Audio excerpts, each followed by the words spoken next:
They found 9 sets of remains at the campsite. The sole survivor claimed that his family had starved to death. But that didn't make sense. He was healthy. He was calm. He was well fed. Local authorities brought him back to the campsite.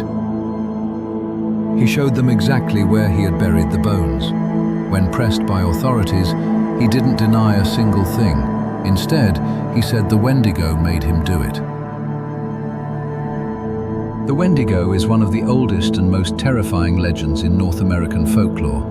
A creature born from desperation, transformed by cannibalism, driven by an insatiable, consuming hunger that never ends. But some encounters go far beyond campfire stories. Tonight we examine 3 Wendigo accounts that investigators have never been able to dismiss. A 19th century case from the Canadian wilderness that ended on a gallows. A shaman who spent decades hunting the possessed. And a case from the Great Lakes region that remains open to this day. These are not legends. These are documented accounts, and no one has been able to explain them away. In the spring of 1879, a Cree hunter known as Swift Runner walked out of the wilderness alone and appeared at a Catholic mission near Egg Lake, Alberta. He told the priest there that his entire family had died over the winter, his wife, his mother, his brother, and 6 of his children, victims of starvation in the deep Canadian bush. The priests noticed something was wrong immediately.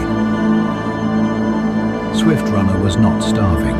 He was well fed. And despite claiming his family had perished from hunger, he showed no signs of grief, only agitation, disturbed sleep, night terrors so severe that the other men at the mission refused to stay near him. He screamed, they reported, that the Wendigo was coming for him. The Northwest Mounted Police were notified. Officers escorted Swift Runner back into the wilderness to locate the campsite where his family had supposedly died. What they found there confirmed their worst suspicions. The remains of 9 people, bones that had been cracked open, flesh that had been cooked and consumed. Swift Runner had not merely survived, he had eaten his entire family. At the campsite, surrounded by the evidence, he confessed openly and without hesitation. His explanation: the Wendigo had possessed him, had spoken to him, had driven him to it. Psychiatrists who examined him before trial noted his night terrors, his dissociation, his absolute certainty that a spirit had inhabited his body. Whether they believed him is a matter of record. What is also a matter of record, Swift Runner was convicted, sentenced to death, and hanged at Fort Saskatchewan on December 20th, 1879, becoming the first man legally executed in what is now the province of Alberta. The night before his hanging, he gave his smoking pipe and beaded talisman to the guard who had watched over him. He thanked the officers for their kindness. He expressed no doubt about what he had done. What drove Swift Runner to do what he did has never been conclusively determined, but he never changed his story. The Wendigo explanation was the one he went to his grave with. Tonight's second account is not a sighting, it is a trial. Jack Fiddler was an OG Cree shaman and leader of the Sandy Lake Band in northwestern Ontario. For decades, his community trusted him with one specific and terrible responsibility. When someone in the band became possessed by the Wendigo spirit, it was Jack Fiddler's job to stop them before they could harm others. By 1907, Fiddler and his brother Joseph had performed this ritual 14 times.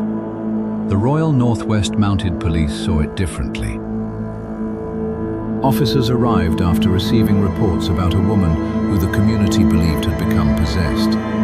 Fiddler and his brother had strangled her with a piece of string, the standard method, according to OG Cree tradition, for releasing a soul overtaken by the Wendigo before it could turn on the living. To the mounted police, it was murder. The brothers were arrested and transported hundreds of miles from their territory to stand trial. Jack Fiddler, believed to be in his late 70s or 80s, escaped custody during the journey and hanged himself in the bush before he could reach the courtroom. His brother Joseph stood trial alone, with no legal representation, before a magistrate who had no interest in hearing about Wendigo tradition. What the law forbids, the commissioner told the court, no pagan belief can justify. Supporters, including white members of the surrounding community who knew the OG Cree well, petitioned on Joseph's behalf. They argued the brothers had no knowledge of Canadian law, that what they had done was not murder in any context their culture recognized, that for the Sandy Lake people, what Fiddler did was an act of mercy, not a crime. None of it mattered. Joseph Fiddler was convicted and sentenced to hang. He died in prison from illness in 1910 before the sentence could be carried out. In the years that followed, the Sandy Lake Band was forced to sign Treaty 5. Their territory was absorbed. Their traditions were criminalized. Jack Fiddler's last recorded words to the police, spoken through an interpreter, were these: "I did not know what I was doing was wrong, and if I had known, I would not have done the deed." The third case is the most recent and the most difficult to categorize. In the spring of 2019, a family camping in a state forest on the southern shore of Lake Superior reported an encounter that prompted a response from both local law enforcement and the United States Forest Service. The family, a couple and their 2 teenage children, had set up camp for a long weekend. On their second night, their dog began reacting aggressively to the tree line. Not barking, not retreating, fixated, rigid, the kind of behavior the parents noted they had never seen from the animal before.